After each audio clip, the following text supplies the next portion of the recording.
Today we are reading Amma Tell Me About Krishna. This book is written by Bhakti Mathur and illustrated by Malshri Somani. This book is part 1 in the Krishna trilogy. Let's get started. So there is one Bhagavad Gita verse to start with. Yada yada hi dharmasya glanir bharata abhyutthanam adharmasya tadatmanam srijamyaham. This first part tells about why we celebrate Janmashtami and how we celebrate Janmashtami. One by one, the boys climbed, forming a pyramid firm and tall, till they reached the small earthen pot hanging high up from the temple wall. Klaka was last to go, and carefully he climbed. His reaching the top was now all that mattered. He made it, and then a mighty swing of his stick, and there the little earthen pot was shattered. A loud cheer rose from the watching crowd. The temple erupted with joy and mirth, for this tradition is a highlight of Janmashtami, the festival that celebrates Krishna's birth. Klaka and Kiki had barely slept the night before. For weeks they had looked forward to this day.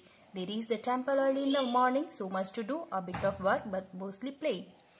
They had helped paint the marks of tiny feet on the floor, as though baby Krishna himself had walked into this very temple not long ago. They then held bathed an idol of baby Krishna in fresh milk, placed it in the golden cradle, dressed in beautiful yellow silk. One by one, Klaka and his friend took turns to rock the cradle gently by pulling a string attached to it lovingly and ever so carefully. Finally, the hour of Krishna's birth arrived. The temple bell tolled to strike midnight. Many broke out in song of Krishna's glory, while others danced to show their delight. After the festivities were over, as Amma tucked Klaka into bed, "I'm not sleepy at all, Amma. Tell me about Krishna," he said.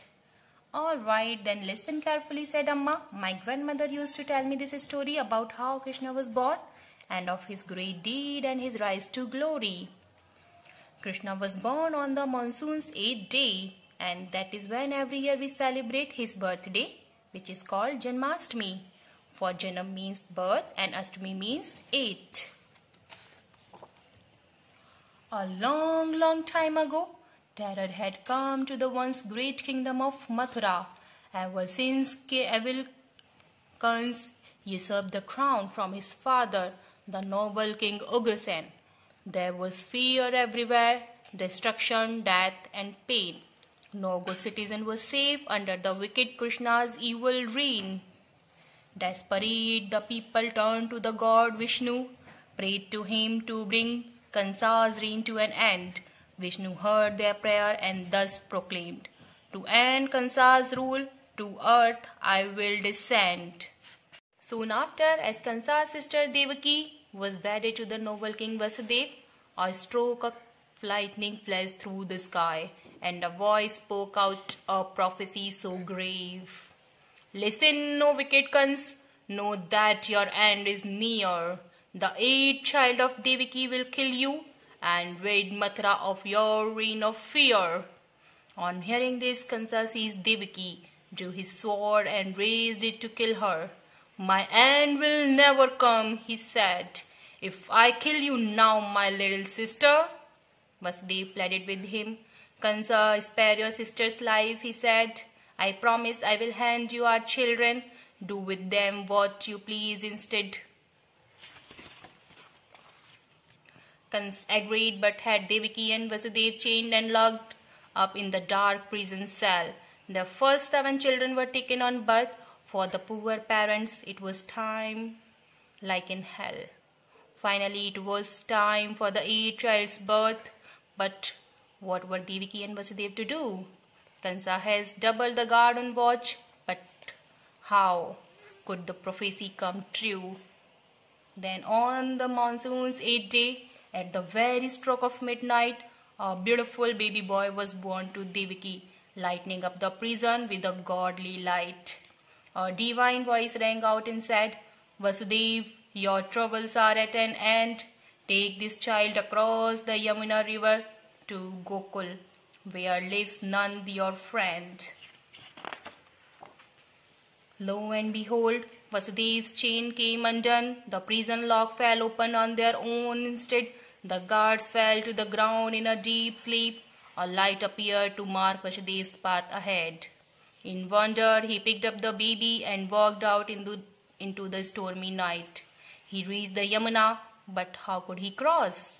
How could he follow the magical light? He held up the baby over his head, bravely stepped forward, and then had a shock. For suddenly the mighty Yamuna parted, revealing a path on which he could walk. From the river emerged a huge serpent, the heavenly Sheshnag, whose giant head formed an umbrella over father and son, as though the parted Yamuna they thread. Vasudev reached Nan's house and found a newborn girl lying next to Yashoda, Nan's wife. He picked up the girl and laid his son in her place, and as he left, he prayed for the boy's safe life. Vasudev took the baby girl back to Devaki. The guards awoke with the baby's cries. They ran to Kans with the news of the birth, and he rushed there to see it with his own eyes. He snatched the baby from Devaki and flung her against the wall with a screech. But the baby instantly flew out of his grip, floating up in the air and out of his reach. The baby was really the goddess Yogmaya. And as she flew away, she laughed and said, "O Kans, Devaki's 8th child is alive and well. Nothing can save you. You will soon be dead." Made with rage, Kans ordered his soldier to seek out all newborn far and wide. But Devaki's 8th child was safe in Gokul. Kansa's efforts to find him were all denied.